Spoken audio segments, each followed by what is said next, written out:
Forcément qu'il y a une part de communication, mais Une grande part le même. temps de la justice est long, cela dit, Louis.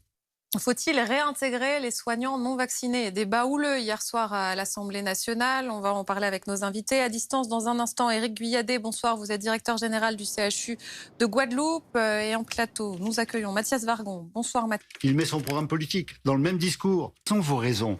Et si leur raison, c'est qu'ils sont des anti-vax, donc ça, il faut reprendre ça. Beaucoup d'ailleurs, depuis l'obligation. Donc ça, il faut reprendre ça. Beaucoup d'ailleurs, depuis l'obligation. Donc ça, il faut reprendre ça. Beaucoup d'ailleurs, depuis l'obligation. Donc ça, il faut reprendre ça. Beaucoup d'ailleurs, depuis l'obligation.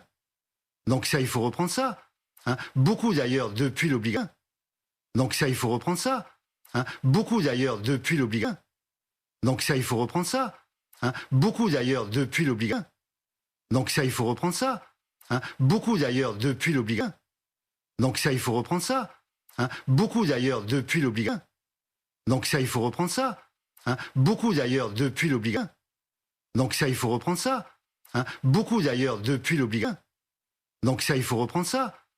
Beaucoup d'ailleurs, depuis l'obligation. Donc ça, il faut reprendre ça.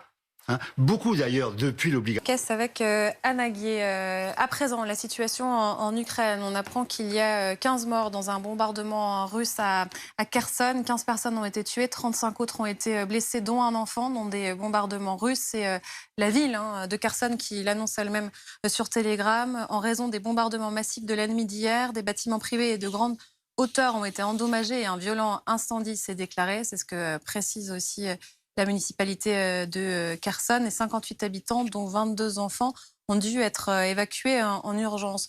Pourquoi les Russes continuent-ils d'avoir Kherson dans le viseur, Michel Goya?